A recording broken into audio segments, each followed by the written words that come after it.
आज आपण चमचमीत एकदम ढाबा स्टाईल अंड्याचा रस्सा किंवा अंडा मसाला कसा बनवायचा ते बघणार आहोत। कमी साहित्यात कमी मसाल्यांमध्ये आणि अगदी 15 ते 20 मिनिटात तुम्ही हा चमचमीत अंडा मसाला तयार करू शकता। चपाती, भाकरी, तंदुरी रोटी बरोबर एक नंबर लागतो, तर एकदा नक्की ट्राय करा। रेसिपी नेहमीप्रमाणे भरपूर टिप्स सह तुमच्या सोबत मी शेअर केलेली आहे, म्हणून ती अगदी शेवटपर्यंत नक्की बघा। रेसिपीला सुरुवात करूया। ढाबा स्टाईल चमचमीत अंडा मसाला बनवण्यासाठी इथे आपण 6 नग उकडून अंडी सालं काढून घेतलेली आहे। आता तुम्हाला जितके हवी असतील तुम्ही तुमच्या आवश्यकतेनुसार घेऊ शकता। तर उकडून सालं काढून घेतलेल्या अंड्याचा आपल्याला एकाचे 2 भाग असे करून घ्यायचे आहेत। तुम्ही एका अंड्याचे 4 भाग केले तरी सुद्धा चालू शकेल, पण असं हे थोडंसं तुकड्यांमध्ये करून घेतलं ना की याच्या आतमध्ये ग्रेव्ही मुरली जाते आणि तुमच्या रश्श्याला किंवा मसाल्याला चव अगदी छान येते, म्हणून या पद्धतीने आपण करून घेतलेलं आहे। ढाबा किंवा हॉटेलमध्ये एक विशिष्ट पद्धतीचं वाटण तयार केलं जातं, अगदी 5-6 मिनिटात तयार होतं। वाटण बनवण्यासाठी सगळ्यात पहिल्यांदा एक 10-12 लसणाच्या पाकळ्या, 2 इंच आल्याचे तुकडे, 1 हिरवी मिरची, मूठभर कोथिंबीर घेतलेली आहे आणि अगदीच लहान आकाराचा एक कच्चा कांदा घेतलेला आहे। अजिबात ही सगळी जिन्नस भाजण्याची वगैरे गरज लागत नाही, कच्चीच आपण इथे वापरणार आहोत। आता ही सगळी जिन्नस मिक्सरच्या भांड्यामध्ये काढून घेणार आहोत। 6 अंड्यांसाठी इतका मसाला अगदी परफेक्ट आहे। तुमचं जास्त असेल तर याचं तुम्ही दुप्पट प्रमाण घेऊ शकता। गरजेपुरतं थोडंसं पाणी घालून जमेल तितकी बारीक पेस्ट आपण मिक्सरला फिरवून घेतलेली आहे। तर असे हे हॉटेलमध्ये सुद्धा असं वाटण तयार करून ठेवलं जातं, जेव्हा ऑर्डर येते तेव्हा तुम्हाला हा रस्सा करून दिला जातो। सोबतच 2 लाल भडक मध्यम आकाराचे टोमॅटो घेतलेले आहे, तुकडे रफली करून घेतलेले आहे आणि सेम मिक्सरच्या भांड्यामध्ये काढून घेतलेली आहे आणि याची टोमॅटोची आपण प्युरी करून घेणार आहोत। अशी दोन्ही मसाले आपण यामध्ये घातलं की अगदी हॉटेल किंवा ढाब्यासारखा तुमचा अंडा मसाला तयार होतो। तर अशी ही आपली पूर्वतयारी झालेली आहे। असं वाटण तुम्ही रात्री करून ठेवलं किंवा सकाळी तुम्हाला करायचं असेल तर फ्रीजमध्ये अगदी रात्रभर व्यवस्थित राहतं। दुसरीकडे गॅसवर एक पॅन गरम करत ठेवलेला आहे, तुम्ही कढईमध्ये सुद्धा करू शकता। एक पळीभर किंवा गरजेपुरतं आपल्याला यामध्ये तेल घालायचं आहे। तेल तुम्ही तुमच्या आवश्यकतेनुसार कमी अधिक करू शकता।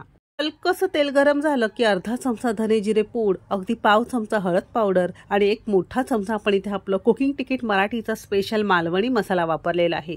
तुम्हाला जो कोणता फ्लेवर किंवा रोजच्या वापरातलं जे आठवणीचं तिखट असेल तुम्ही तुमच्या आवश्यकतेनुसार कमी अधिक करू शकता। सुरुवातीच्या हलक्याशा कोमट तेलावर हे मसाले असे छान परतून घेतलं की तुमच्या ग्रेव्हीला किंवा मसाल्याला रंग अगदी छान येतो आणि चवीलाही मस्त लागतं। काही सेकंद मंद आचेवर छान परतून घेतलेलं आहे। आता यामध्ये हिरवं तयार वाटण घातलेलं आहे। 6 अंड्यांसाठी इतकं वाटण अगदी परफेक्ट आहे। आता वाटण सुद्धा आपल्याला साधारणतः एक 5-6 मिनिटं मध्यम आचेवर अगदी तळापासून ढवळत छान परतून घ्यायचं आहे, कारण यामध्ये घातलेली सगळी जिन्नस आपण कच्चीच वापरल्यामुळे याला चांगलं शिजवून घेणं सुद्धा गरजेचं आहे, म्हणजे खाताना कच्ची चव येत नाही।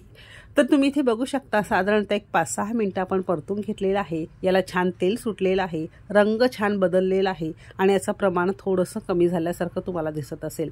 जर परतत असताना थोडंसं चिटकत असेल किंवा करपत असेल तर थोडंसं पाणी तुम्ही इथे वापरू शकता।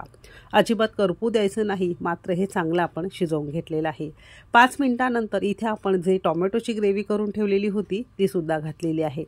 आता टोमॅटो सुद्धा शिजायला थोडा जास्त वेळ लागतो, म्हणून काय करायचंय, अजिबात याला ढवळत वगैरे बसायचं नाही, याला झाकण लावायचंय आणि 5 मिनिटं आपण याला मध्यम आचेवर शिजू देणार आहोत। असं झाकून एक 5-6 मिनिटं केलं की काय होतं माहितीये का, यातला एक तर कच्चेपणा कमी होतो, चवीला छान लागतं आणि याचे जे शिंथोडे वगैरे उडतात ना ते किचन प्लॅटफॉर्म खराब करत नाही, म्हणून झाकून एक 5 मिनिटं आपण मध्यम आचेवर करून घेतलेला आहे। आपला कुकिंग तिकीट मराठीचा मालवणी मसाला वापरून बघू शकता रंग किती सुंदर आलेला आहे आणि याला मस्त तरी सुद्धा येणार आहे। असं छान झालं की यामध्ये तुम्हाला जितकं पातळ घट्ट रस्सा लागत असेल त्यानुसार तुम्हाला यामध्ये पाणी घालायचं आहे।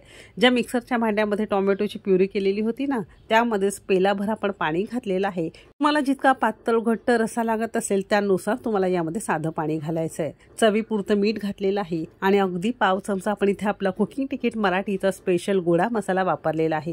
आपल्या गोडा मसाल्यामध्ये ना भरपूर आपण गरम मसाले वापरलेले आहे, भरपूर प्रतिक्रिया येतात हा गरम मसाला आहे की गोडा मसाला आहे, इतका स्ट्रॉंग आहे। तो गोडा मसाला किंवा गरम मसाला तुम्ही काहीही इथे वापरू शकता। पुन्हा थोडंसं ढवळून झाकण लावून एक 2 ते 3 मिनिटं आपण याला शिजू देणार आहोत, म्हणजे यातले सगळे जिन्नस छान एकजीव होतील आणि यातला सगळा कच्चेपणा निघून गेलेला आहे। बघू शकता किती सुंदर याला छान तरी आलेली आहे। जर थोडं घट्ट वाटत असेल तर थोडंसं पाणी तुम्ही इथे वापरू शकता। आणि सगळ्यात शेवटी असं हे आपली ग्रेव्ही अंड्याची तयार झालेली आहे। गॅस बंद केला तरी सुद्धा चालू शकेल, कारण आपली अंडी उकडलेली असल्यामुळे याला वेगळं शिजवत वगैरे बसायचं नाही। अशी अंडी पसरून घेतली आणि त्यावर अशी आपण ग्रेव्ही सोडलेली आहे। तर असा हा तुमचा ढाबा किंवा हॉटेल स्टाईल अंडा मसाला खाण्यासाठी तयार झालेला आहे। इतका अंडा मसाला साधारणतः 3 ते 4 जणांसाठी अगदीच पोटभर पुरतो। तर नक्की करून बघा। गरमागरम गव्हाच्या पिठाचे फुलके, चपात्या, पोळ्या किंवा तंदुरी रोटी, ज्वारीची मस्त भाकरी याबरोबर तुम्ही हे खाऊ शकता। भाताबरोबर सुद्धा अगदी मस्त लागतं। नक्की करून बघा। आवडला असेल तर एक लाईक नक्की द्या। आपले कुकिंग तिकीट मराठीचे स्पेशल ऑर्गॅनिक 100% डंकावर फुटलेले मसाले तुम्हाला जर घर बसल्या ऑर्डर करायचे असतील, डिस्क्रिप्शनमध्ये माझा व्हॉट्सअप नंबर दिलेला आहे, तुम्ही मेसेज करून आम्हाला ऑर्डर करू शकता। चला तर मग भेटू एक मस्त आणि जबरदस्त रेसिपी सोबत। तोपर्यंत मस्त खा आणि स्वस्त रहा।